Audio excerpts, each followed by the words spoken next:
성경 디모데후서 2장 같이 공부하시겠습니다. 디모데후서 1장에서 우리는 디모데가 얼마나 어려운 상황 가운데 놓여 있는지, 바울 사도는 감옥에 갇혔고 바울에게서 배웠던 어떤 정말 올바른 그런 복음과 진리들이 수많은 거짓된 기독교 안에서 약간 혼탁해지고 있고, 거기서 이제 디모데 자신의 어떤 입지도 흔들리고 있고 여러 가지 어려움 속에 있었던 모습을 봤죠. 그래서 그런 상황에서 디모데한테 바울 사도가 어떻게 살아야 하는지 권면을 시작을 하는 거예요. 그래서 첫 번째 중요한 파트, 제가 뭐 이렇게 모든 구절을 한 구절씩 설명해 드리는 게 아니라서 좀 내용 중심으로 좀 말씀을 드릴게요. 첫 번째로는 그리스도 예수의 좋은 군사가 되라고 이야기를 시작해요. 2장에서는 좋은 군사. 그래서 군사라는 단어를 쓴 것은 그 복음의 어떤 일꾼으로서, 그 복음을 위해서 싸우는 사람으로서 전심전력을 다하라는 의미라고 생각하시면 될 것 같아요. 그래서 여기서 첫 번째로 군사이기 때문에 고난을 받을 필요가 있어요. 군사는 원래, 군사라고 하는 것은 이 전쟁을 위해서 준비되는 거잖아요. 그래서 디모데는 이 영적 전쟁을 위해서 자신의 역할을 하나님께 받은 사람이었어요. 바울 사도 역시 그러한 역할로서 반포자와 교사와 사도로 부르심 받았었죠. 마찬가지로 디모데가 맡은 역할은 전쟁이었어요. 영적 전쟁. 이 거짓과 잘못된 것들이 밀려오는 이 거짓된 세상 속에서 끝까지 진리를 지키고 그것들을 고수하기 위해 싸워야 하는 어떤 전쟁을 해야 하는 사람이었고, 그렇기 때문에 그 삶 가운데서 고난을 피할 수 없다라는 것을 이야기하는 거죠. 이 세상이란 거는 어떤 곳인가요? 우리한테 세상. 세상이라고 하는 것은 이 세상의 주인이 사단이잖아요. 사단이 공중의 권세, 세상의 권세를 지금 쥐고 있고 우리는 이 세상 속에서 살고 있잖아요. 이 세상 속에 우리가 있는데, 그럼 우리를 둘러싸고 있는 건 사실 사단의 권세거든요.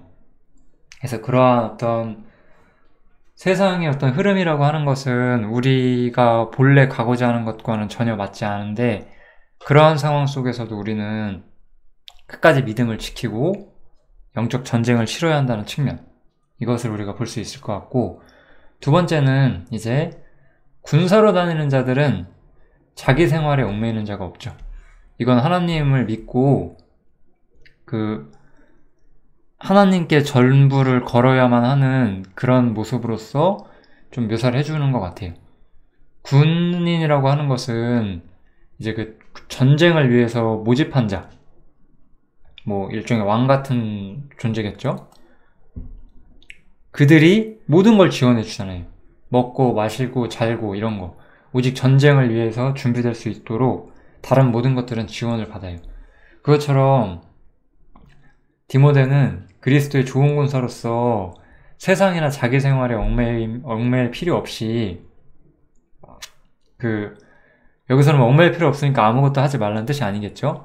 그런 일에 마음 쓰지 말고 하나님께서 모든 것을 주신다는 걸 알고 믿고 하나님을 신뢰하고 오직 그 전쟁을 위해서 항상 자신을 예비하라는 그런 말씀이라고 보시면 되겠죠.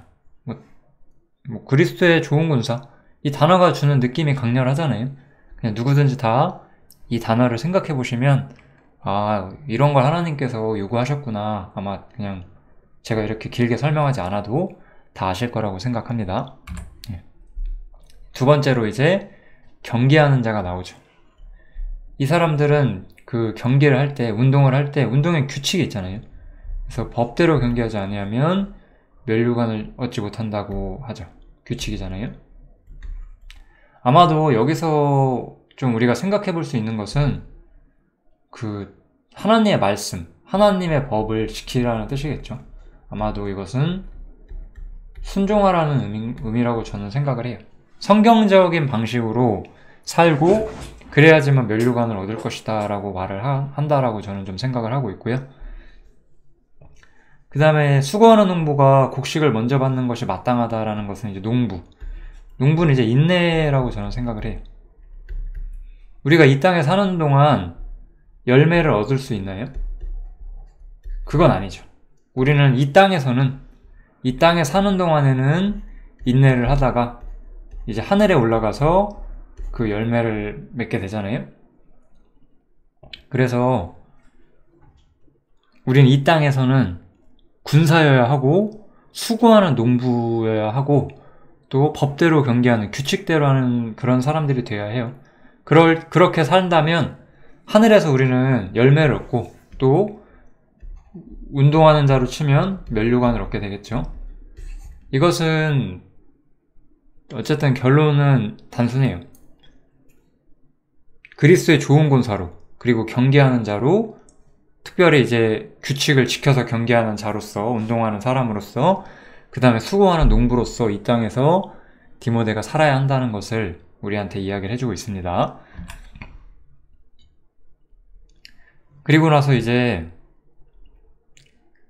디모데에게 바울 사도는 부활하신 예수 그리스도를 기억하라라고 이야기를 해줘요. 여기서 왜 부활하신 그리스도를 기억하라고 할까요? 우리가 성경을 보면 우리는 막 이렇게 예수님이 나를 위해 죽었어 이제 이런 것만 생각하는 경향이 있을 수 있거든요. 우리 항상 복음의 전체 모습을 봐야 되고 그 복음서에 나와 있는 모든 모습들을 하나하나 헤아려 보면서 우리의 신앙이 자라는 거잖아요. 그래서 예수님께서는 다윗의 씨셨어요. 다윗의 씨였다라고 하는 것은 예수님은 약속의 상속자였잖아요. 예수님은 유대인의 왕이 되시고 만왕의 왕이 되실 상속자였어요. 그런데 이 예수님이 거절을 당하시고 세상에서 버림받아 되셨죠. 이게 사실 우리가 생각해보면 우리가 세상을 어떻게 생각해야 되는지를 결정을 해주잖아요. 얼마나 많은 사람들이 사실 기독교, 이 주님을 믿는다고 말하면서도 세상에서 세상을 자신들이 가져야 하는 것처럼 얼마나 붙잡으려고 노력을 해요. 이 세상이 예수님을 버렸는데, 이 세상이 예수님을 거절했는데, 그것이 사실 우리의 입장이에요. 그래서 우리는 세상과 싸우는 그리스도의 좋은 군사로서 부름을 받는 거예요. 그리고 이렇게 예수님이 거절당하고 세상에서 버림받은 것처럼 디모데도 그리고 바울도 굉장히 어려운 상황 속에 있었다는 거죠. 이 세상에서는 자신들이 원하는 대로 교회가 건강하게 자라지 않았었어요. 그런데 한번 우리 시대 교회들 한번 생각해 보실래요? 자신들의 숫자가 5만 명, 10만 명, 20만 명 이렇게 불어날 때 정말 다 그게 정말 다 거듭난 사람인 줄 알고 자기들이 잘하고 있다고 생각을 해요. 바울 사도와 디모데와 베드로와 요한도 초대교회부터 교회의 어떤 타락을 막지 못했는데 본인들이 잘하고 있다고 착각을 한다니까요. 얼마나 오만한 거예요, 이것이 진짜로. 교회는 이거는 슬프지만 우리가 인정해야 돼요. 교회는 타락해요. 거듭난 사람이 있을지라도 교회의 타락은 막을 수가 없어요. 초대교회도 막지 못했어요. 숫자가 불어나고 그런 상황에서 무너지는 상황이 언제나 생겨왔어요. 이런 상황에서 디모데가 느낀 상실감, 좌절감이 있었을 건데 바울 사도는 사실 그러한 상황 속에서도 더 하나님의 섭리를 디모데보다 많이 아는 사람이었고 그래서 부활하신 그리스도를 기억하라 라고 말을 하는 거예요. 복음 때문에 내가 매였다. 그렇게 고난을 받았다. 그렇지만 하나님 말씀에 매이지 않는다. 이거죠. 예수님께서 세상에서 버림받으셨지만 부활을 통해서 오히려 세상과 사단에게서 완전한 승리를 가져오셨잖아요. 그것처럼 우리가 세상에서 어떤 고난을 당하고 환난을 겪을지라도 모든 것을 승리로 바꾸시는 분이 우리 뒤에 있음을 기억하라는 거죠. 그래서 바울은 자신은 매였지만 하나님 말씀을 매이지 않는다고 하는 거예요. 우리는 고난받고 우리는 실패하거나 우리는 매일 수 있어요. 우리는 여러 가지 어려움을 겪을 수 있어요. 전체 기독교계가 타락하는 상황 속에서 정말 그 진리를 붙들고 어떤 명목상의 기독교회와 구별돼서 작은 형태로 있을 수 있어요. 괜찮아요. 그래도 왜냐면은 하나님의 말씀 매이지 않기 때문이에요. 그래서 부활하신 그리스도를 기억하라, 이렇게 바울이 디모데에게 말을 해주죠. 너무나 위로를 주는 거예요. 여러분들은 이런 상황에 가보신다면 가게 되면 가게 될수록 이런 말씀들이 용기를 얻게 돼요. 우리 엘리야가 그 아합의 선지자들 때문에 고난받을 때 하나님께 위로받는 장면이 나오잖아요. 너와 같은 남은 자 7,000명이 있다고. 그런 것도 같은 맥락이라고 할 수 있겠죠. 그래서 지금 우리가 해야 될 것은 인내라라고 다시 한번 이야기해주고 있어요. 아까 다 마찬가지잖아요. 군사도 인내해야 되고 운동하는 자도 1등하기 위해서 많은 훈련과 인내가 있잖아요. 농부도 그 열매를 얻기 위해서 그 씨 뿌리고 키우고 추수할 때까지 인내하고 수고해야 되잖아요. 그래서 항상 우리 삶에 인내, 이것이 필요하다라고 말하는 거고, 그것이 영광과 함께 또 구원, 이렇게가 나중에 우리에게 찾아올 때까지 우리의 삶에서 인내를 뺄 수 있는 것은 없다는 거예요. 여기서 디모데가 한 인내는 우리가 그냥 인생 살면서 그냥 세상 사람들도 다 참는 그런 인내가 아니잖아요. 이 황폐화된 교회 속에서 진리를 지키면서 자신이 느꼈던 어려움들, 그런 것들이 있을지라도 끝까지 인내하라고 이렇게 이야기를 해주고 있죠. 참 디모데가 바울이 정말 아꼈던 사람이라는 걸 전 좀 느낄 수 있는 것 같아요. 디모데의 어떤 용기가 꺾이지 않기 위해서 위로해주는 바울의 모습을 보면서 뭔가 이렇게 되게 좀 뭉클한 마음이 생겨요. 우리는 이거는 뭐 저의 개인적인 느낌이라고도 할 수 있는데, 신앙을 위해서 우리가 살 때 항상 우리는 좋은 결과를 빨리 보지 못해요. 좋은 결과가 빨리 나타나지 않아요.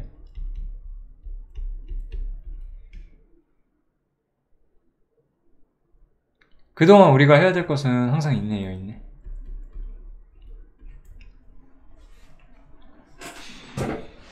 제가 정말 잘해왔다고 생각하는 것이 인내예요.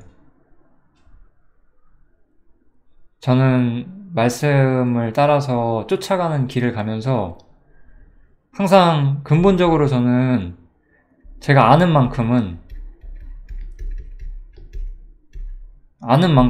성경대로 무조건 갔어요. 모르는 것은 제가 알 때까지 기다렸지만 아는 만큼은 성경대로 갔어요.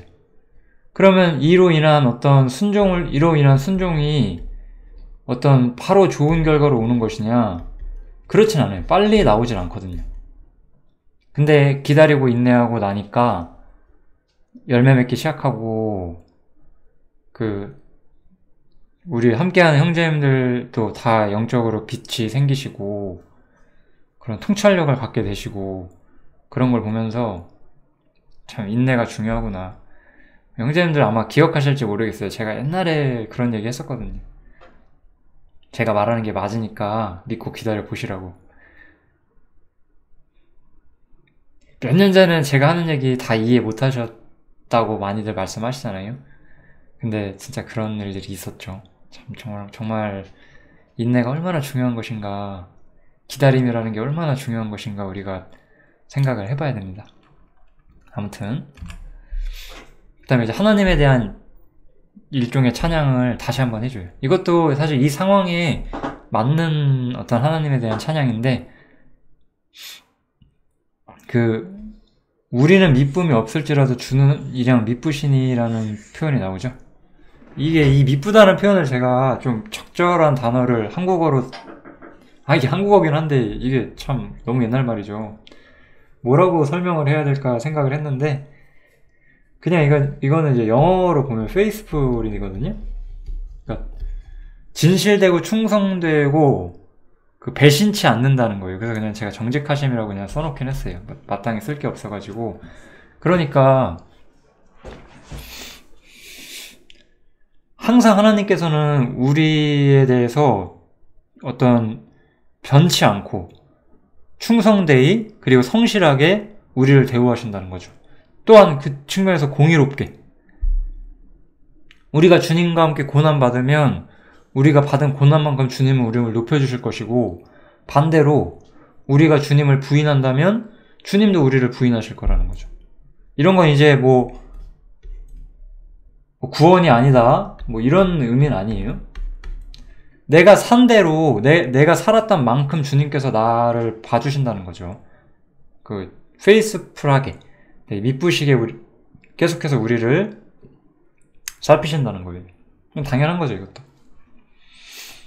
우리가 주님이 정하신 길을 쫓아서 고난을 감내한다면 당연히 주님께서는 많은 상으로 우리를 높여주실 것이고 만약에 우리가 그렇지 않고 세상과 타협하는 삶을 산다면 그렇게 타협하는 삶을 산 만큼 하나님께서 우리의 상을 걷어 가시겠죠. 우리가 가진 기본적인 영광 그런 것들은 그대로 있겠지만 이거는 우리는 상에 대해서 너무 약간 오해를 하고 있는데 쉽게 생각을 해보세요. 바울이랑 나랑 똑같이 대우받으면 안 되잖아요. 바울은 사도고 우리 시대의 누구보다도 압도적으로 힘든 상황에서 하나님의 말씀을 지켰고 복음의 어떤 기초를 세우고 교회의 기초를 세운 사람인데 그런 게 마찬가지인 거잖아요. 우리가 하나님을 위해서 더 많이 수고한 사람에게 하나님께서 더 많이 주시는 것은 너무나 당연한 얘기잖아요. 그런 점에서 주님은 항상 미쁘신 거예요. 우리는 그렇지 않을지라도. 주님은 자기를 부인하실 수 없거든요. 주님은 정직하시고 거짓이 없으시고 자신이 하신 말씀을 돌이키실 수 없으신 분이시기 때문에 모든 것들을 다 말씀대로 하시잖아요. 바울은 이런 말씀들을 이야기하면서 하나님께서 신실하게 또 공의롭게 언제나 우리를 위해서 그 세상을 치리해 주신다 이것을 디모데한테 말을 해주는 거죠. 여기까지 해서 이제 여러 가지 위로에 대한 말씀이 끝나고 나서 이제 좀 중요한 권면 하나를 시작해요.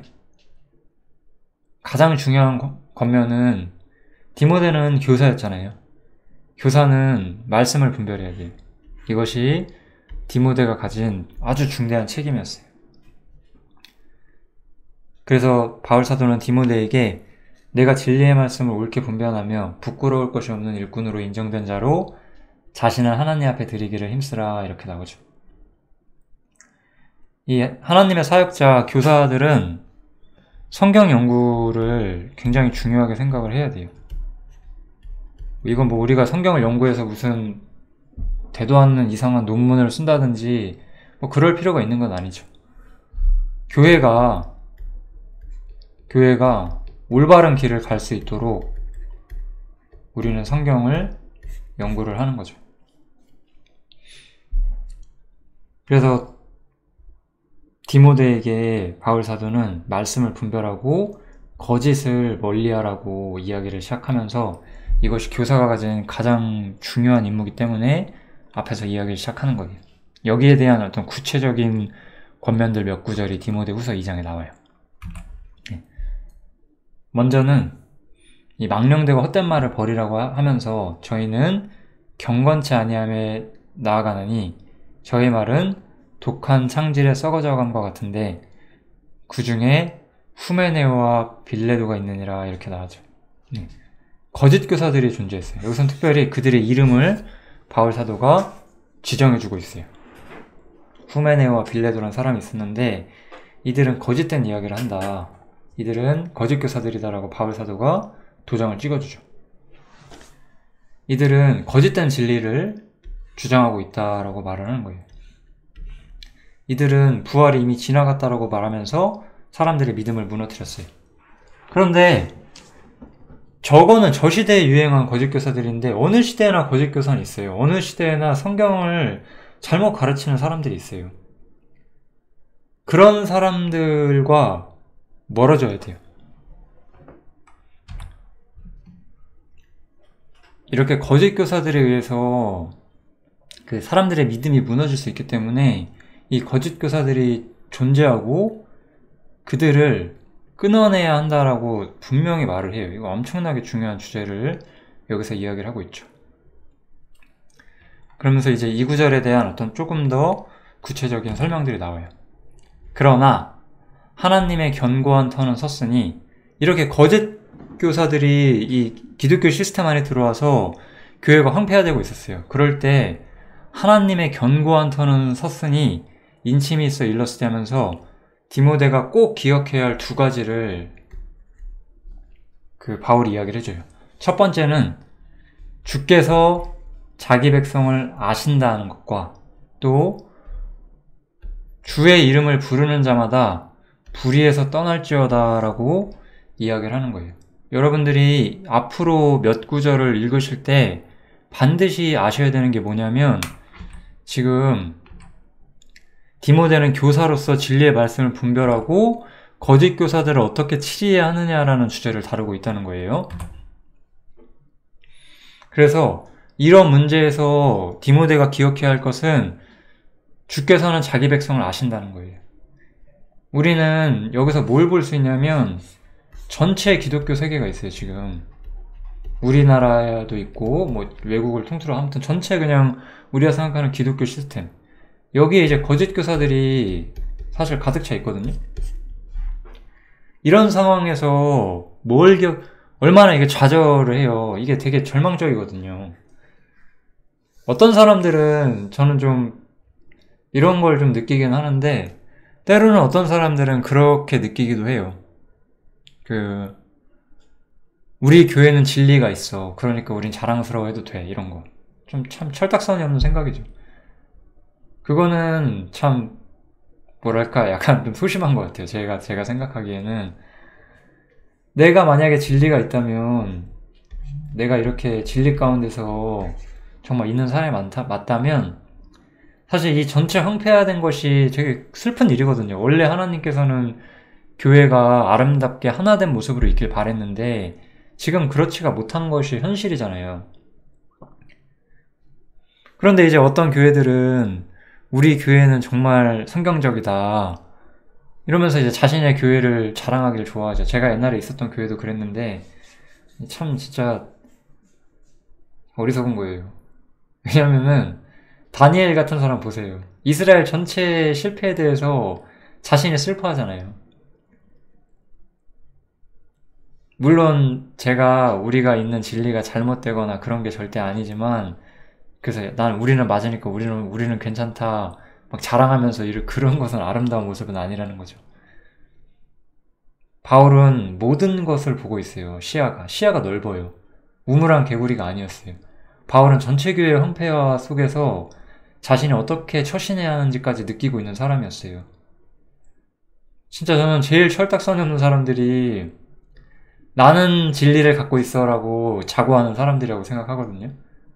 제가 진리가 없어서 이런 얘기 하는 게 아니에요. 진리가 있다면은 전체 기독교의 황폐화를 슬퍼할 줄 아는 게 맞는 거예요. 그리고 그렇기 때문에 더 하나님 말씀을 쫓아서 진리를 지키는 게 맞는 거고요. 그게 정말 진리를 안다고 하는 사람들이 해야 되는 일이거든요. 아무튼 그래서 이 디모데한테 이 중요한 두 가지 원리를 알려줘요. 주께서 자기 백성을 아신다. 두 번째로는 주의 이름을 부르는 자마다 불의에서 떠나라. 이 두 구절은 사실 민수기 16장일 거예요, 아마. 16장에서 좀 인용을 하고 있는 구절인데 한번 제가 써놨거든요. 네. 이게 민수기 16장 5절인데 하나님께서 자기 사람을 아신다는 거예요. 구별하신다는 거죠. 예. 고라 아시죠? 그 모세에게 대적했던 고라가 있어요. 이 고라라는 사람이 뭐라고 그 모세에게 대적을 해요. 그랬더니 모세가 그걸 다 듣고 나서 고라와 나머지 무리들에게 말하기를, 아침에 여호와께서 자기에게 속한 자가 누구인지 거룩한 자가 누구인지 보이시고 그 자를 자기에게 가까이 나오게 하시되 곧 그가 택하신 자를 자기에게 가까이 나오게 하시리니, 이렇게 이야기를 하죠. 하나님께서는 정말로 자기 백성을 아신다는 거예요. 지금 이 기독교 안에 거짓 교사들이 완전 만연하고 있고, 때로는 정말 진리를 가진 사람들이 있어요. 과거 이 이스라엘의 어떤 무리가 광야에 있을 때, 모세에게 대적하는 자들이 있었을 때, 하나님께서는 하나님의 사람들, 모세와 같은 믿음을 가졌던 사람들을 따로 이렇게 부르시는 장면이 나오잖아요. 그래서 여기서도 정말로 올바른 사람이 하나님 앞에 나오게 하는 그 장면이 민수기에 나오는데, 이제 이 구절을 근거로 하나님께서는 거짓과 진실이 섞여 있는 그런 무리 가운데서 누가 진짜인지를 하나님은 아신다라고 말을 하는 거예요. 하나님께서는 이것을 아신다라고. 그래서 민수기에 보면 이제 고라와 그 추종자들이 아론에게 대적하려고 할 때 하나님의 영광이 온 회중에 나타나서 모세와 아론을 보호하시거든요. 그리고 진리와 대의가 바로 모세와 아론에게 있다는 거 하나님께서 직접 보여주시죠. 그것처럼 하나님께서는 자기 사람을 언제나 보고 계시다는 거예요. 그러니까 하나님을 신뢰하라고 말하는 거예요. 이 상황 속에서, 이 전체 황폐화된 기독교 가운데서 디모데는 굉장히 좌절하고 있었지만 하나님께서 그래도 너와 같은 믿음을 가진 사람들을 보고 계시기 때문에 용기를 가지라고 말을 하고 있는 거예요. 주께서는 자기 백성 아신다고. 두 번째, 그래서 그렇기 때문에 불의에서 떠나라고 했잖아요. 민수기에 보면은, 그래서 모세가 회중에게 일러 가로되 이 악인들의 장막에서 떠나라라고 말해요. 그들의 물건을 아무것도 만지지 말라. 그들의 모든 죄 중에서 너희도 멸망할까 두려워하노라. 제가 이 이야기를 종종 하죠. 거짓을 떠나야 돼요. 왜냐면 여러분들, 제가 이거 누누이 이야기를 제가 한두 번 더 했었던 것 같거든요. 이 구절을 좀 유심히 좀 읽어주세요. 이 어떤 사람들이 나는 진리가 있어 라고 말할 수 있어요. 이 잘못된 기독교 안에서 나는 올바라 이렇게 말할 수 있거든요. 그런데 모세는 뭐라고 하죠? 그들의 모든 죄 중에서 너희도 멸망할까 두려워하노라 이렇게 말을 해요. 이거는 우리에게 주어진 책임이에요. 거짓 가운데서 기독교 생활을 하시거나 종교 생활을 하는 거 하나님께서 인정하지 않아요. 그래, 네 마음이 깨끗하지만 잘 버티고 있다 이렇게 말하지 않아요. 그것을 떠나라라고 말씀하시는 거예요. 제가 드디어 이 구절을 소개하는 날이 오네요. 디모데 전서 후서는 사실은 제가 함께 모이는 형제님들하고는 거의 다룰 일이 없는 주제였어요, 그동안에. 그래서 디모데 전서 같은 경우도 되게 재밌었는데, 저희 형제님들도 이게 이런 얘기였냐고 저한테 다시 물어보시는 분들이 있었어요. 왜냐면 제가 거의 다루지 않거든요, 그런 것들은. 그래서 디모데 후서 또한 참 많이 다루지 않는데 이런 의미들이 있어요. 그래서 선지자 얘기도 했잖아요. 선지자를 영접하는 자는 선지자의 상을 받는다고. 그거는 교사와 그거를 배우는 사람들이 사실 같은 배를 탔다는 의미라고. 여러분들은 그걸 아셔야 돼요. 지금 내가 함께하고 있는 무리와 나는 같은 배를 탄 사람들이에요. 그 중에 나는 특별해. 나는 저들과는 다르게 올바로 믿고 나는 저들과는 다른 영적 진리를 좀 더 갖고 있어. 저들은 죄사함밖에 모르지만 나는 조금 더 많이 알아. 나는 해방도 알고 어떤 교회의 어떤 비밀도 어느 정도 알고 나는 저들보다 좀 더 통찰력 있는 십자가의 의미를 알아. 다 필요 없어요. 정말 아시면 나오셔야 돼요. 왜냐면은 그들의 모든 죄 중에서 너희도 멸망할까 두려워한다라고 말했기 때문이에요. 그래서 사람들이 이제 고라와 그 추종자들의 장막을 떠나죠. 이것이 거짓을 떠나야 되는 우리의 책임. 여기 한번 다시 볼게요. 첫 번째, 주께서 자기 백성을 아신다. 두 번째는 그렇기 때문에 불의에서 떠나라. 이 불의가 그래서 여기서 뭘까요? 우리가 문맥을 살펴보면 이건 거짓 교사들이 만들어내는 불의들이거든요. 이해되시죠? 어렵지 않아요. 성경의 문맥을 보시면 이게 어려운 성경은 아니에요. 그래서 이 두 가지 원칙, 이 원칙을 꼭 기억하시면 좋겠어요. 아마 여러분들이 빛을 찾아가시는 데 있어서 엄청나게 도움이 되실 거라고 저는 생각을 하고, 저도 옛날에 명목상의 기독교계에 있었을 때 이 디모데후서 2장을 어느 날 알게 됐어요. 그제서야 저도 출발을 시작했죠. 나가야 되는구나. 여기 있으면 안 되는 거구나. 저도 그때 알았어요. 저도 그 교회 안에서 내가 뭘 해야 되는지 항상 고민하면서 막 고통받던 시절이 있었는데, 나가야 되는구나, 그걸 알게 됐고, 나왔을 때 처음에는 진짜 막막했는데, 와, 그때부터 정말 찬란했어요. 진짜로. 정말 그 하늘의 보화들이 정말 폭포수처럼 제 마음속에, 제 영혼 속에 이렇게 채워가면서 어떤 그 모든 성경의 비밀들, 그런 하나님께서 우리에게 알리고자 하시는 것들이 이렇게 차곡차곡 그 당시에 제 영적 상태와 진리의 수준에 따라서 채워지고, 이렇게 지금 모든 성경을 강론하는 그런 일들이 있고 말씀을 전하는 데까지 그렇게 지나왔던 것 같아요. 사람들은 너무 때로는 안과 밖을 너무 구별시켜 생각하는 경우가 있어요. 근데 여기 보면 같은 배를 타면 같이 망한다는 거 아셔야 돼요. 나는 그들과는 다르게 정말 진리가 있고 구원이 있어. 괜찮아요. 예, 구원 맞으세요. 제가 그런 건 부정하지 않아요. 그런데 불 가운데 얻는 구원이 되는 거예요. 그래서 이 주의 이름을 부르는 자마다 불의에서 떠날지어다. 꼭 기억하십시오. 정말로 제가 반드시 알려드리고 싶은 성경 중 하나예요. 여러분들에게. 교회를 찾는 많은 사람들이 있어요.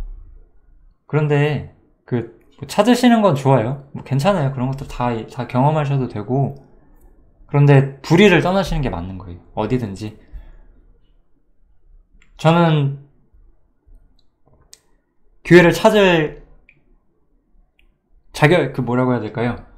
교회를 찾을 수 있다고 생각하지 않았어요. 이 세상에서 제가 그 명목상의 기독교회에 나와서 내가 정말로 성경적인 교회를 찾을 수 있을까? 근데 찾지 못한다면 내가 말씀을 전해서 그 주의 이름을 부르는 자들과 또 하나님께서 성별시켜주는 사람들과 함께 기다려봐야지, 그렇게 생각을 하고 이렇게 지금 교회 모임을 가지고 있는 거죠. 어쨌든지 간에 자신이 있는 무리와 사실 한 배를 탔다는 것을 기억을 하시면 좋습니다. 그래서 이 큰 집의 비유가 좀 나오죠. 참 이 구절도 정말 많이 모르시거든요. 그냥 쓰임 받으려면 우리가 우리를 깨끗하게 해야 돼, 막 이렇게 많이 생각을 하시는데, 큰 집이 뭐겠어요? 그럼 이 문맥에서 큰 집 전체 기독교 되겠죠. 지금 이 문맥을 보면 너무 선명하지 않나요? 여기에는 금과 은의 그릇이 있어요. 이제 디모데 같은 사람이 있었던 거예요. 그 다음에 아까 후메네오와 빌레도 같은 사람들이 있어요. 이렇게 아까 후메네오와 빌레도였죠? 이런 사람들, 거짓 교사들이죠. 그러므로 누구든지 이런 것에서 이런 것들이 여기서 뭘까요? 여기는 우리가 딱 봤을 때 이 후메네오와 빌레도 같은 사람들과 거짓 교사들과 그들이 가르치는 가르침들 혹은 말들, 이것을 지칭한다는 걸 우리가 볼 수 있죠. 그래서 이런 것들로부터 자기를 깨끗하게 한다면, 이 깨끗하게 하는 게 뭐였죠 아까? 떠나라는 거잖아요. 떠나라. 불의에서 떠나라. 귀히 쓰는 그릇이 되어 거룩하고 주인의 쓰심에 합당하여 모든 선한 일에 예비하면 되리라, 이렇게 나오죠. 떠나셔야 돼요. 이게 제가 했던 첫 번째 순종이었어요. 제가 그냥 막연히 거듭나서 어린아이로 몇 년의 생활을 한 후에 아무것도 모르고 그냥 교회에서 열심히 하면서 그냥 뭔가 약간 의구심과 뭔가 약간 부족함이 있었지만 열심히 하던 3, 4년 후에 성경에서 빛을 보고 떠나라 했을 때 전 떠났어요. 이때 수많은 사람이 떠나지 못하거든요. 그래서 거기 빙빙 돌아요. 그리고 성장이 없죠.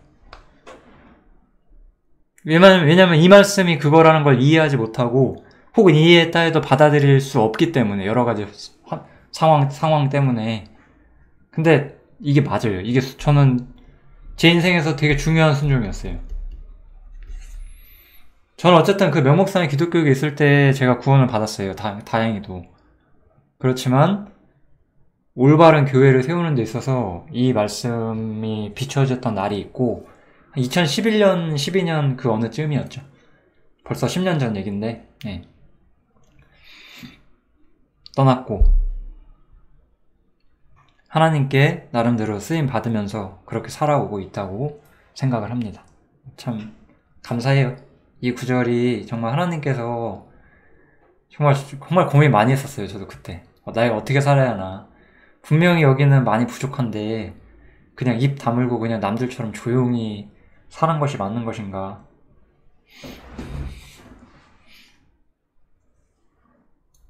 아니면 자신들의 어떤 그런 정체성을 숨기고 그냥 조용히 교회에 있는 게 맞는 거다. 이렇게 하는 사람 많았었어요.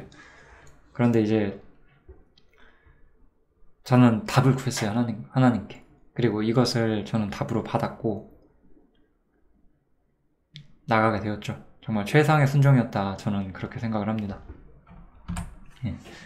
그 다음 이제 청년으로서 혹은 교사로서 이제 일반적인 권면들을 해주고 있죠. 청년의 정욕을 피하고 주를 깨끗한 마음으로 부르는 자들과 함께 의와 믿음과 사랑과 화평을 쫓으라 이렇게 말하고 있고 이것에 대해서는 제가 좀 할 말이 많을 수도 있는데 그냥 안 하려고요. 예. 그냥 좀 더 중요한 이야기를 길게 해서 이야기하려고 하다가 좀 길어져서 그냥 안 하도록 하겠습니다. 그냥 청년으로서 하나님의 일을 하고 싶다면 자질을 기르는 세월들이 필요할 수 있다. 그렇게만 제가 좀 이야기를 할게요. 많은 청년의 시절, 많은 그리스도인들이 청년 때 구원받은 많은 그리스도인들이 청년 시절에 영적으로 많이 실패하면서 그 에너지가 완전히 꺾여버리는 걸 제가 많이 봤거든요.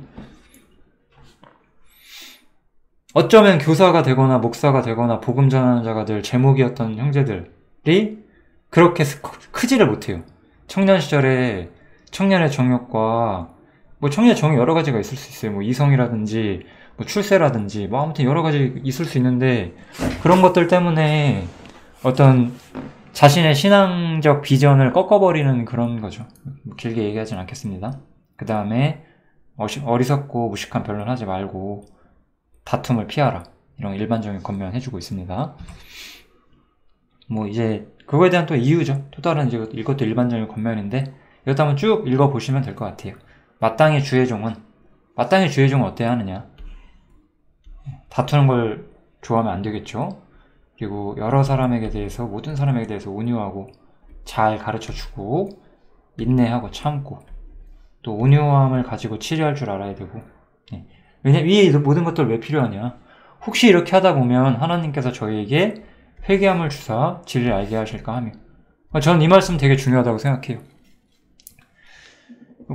이게 사실은 제가 느끼기에 이 황폐한 기독교를 느끼는 사람일수록 영적인 그 열정들이 많이 죽어있는 분들이 많으세요. 정말 전도하는 게 쉽지 않고 명목상의 기독교 사람들하고 부딪혀봤자 대화도 안 되고 또 그들은 정말 진리에 대한 관심보다는 세속적인 신앙 얘기만 하고 있고 그런 거 보면 답답하거든요. 거기서 이제 그 열정과 용기와 인내가 꺾여버린 분들은 저 사람들은 어차피 안 돼. 이러는 경우가 많아요. 근데 바울은 디모데에게 뭘 말했어요? 혹시 아냐 저들이 변할 수 있을지, 혹 하나님이 저희에게 회개함을 주실지 네가 알겠냐. 그러니까 끝까지 인내와 온유와 이런 것들을 고수하라라고 말하는 거잖아요. 이거 진짜 중요합니다. 제가 몇 년 전에 전도한 형제가 있는데 그 형제 같은 경우도 저는 혹시 될 수 있다라고 저는 기다렸거든요. 2년 넘게 기다렸어요. 근데 제 옆에 있던 어떤 형제는 그 친구는 안 될 거라고 용기와 열정과 에너지가 꺾인 거죠. 그런 것들은. 뭐 그럴 수 있습니다. 사람은 우리의 영적 수준이 다 다르기 때문에 그렇지만 이럴 수 있다라는 거 기억해야 돼요. 혹시나 바뀔 수 있다. 그런 거. 저는 많이 사실 이렇게 그 정도를 많이 벗어난 기독교인들도 저는 기대해요. 생각보다. 혹시 모르잖아요. 인생에 무슨 일이 생겨서 갑자기 어떻게 변하게 될지 우리는 모르거든요. 이런 마음. 우리가 이런 기대치가 없다면 어떻게 전도할 수 있겠어요? 이렇게 가끔씩 성경 배운다고 오시면은 정말 100명에 1명 될까 말까 한데 그래도 기대하잖아요, 우리는. 기대 안 하는 사람들은 용기와 어떤 열정이 많이 꺾여버린 거잖아요. 기대해야죠. 안 될 거 알아도 기대해야죠. 그게 우리의 마음이잖아요. 복음을 전하고 복음을 뿌리는 걸 좋아하는 우리의 마음이 이 구절에 나와 있습니다. 디모데 후서 2장 제가 이 정도면 될 것 같고 개인적으로 너무나 좋은 구절을 소개할 수 있어서 감사하게 생각합니다. 여기서 마치겠습니다.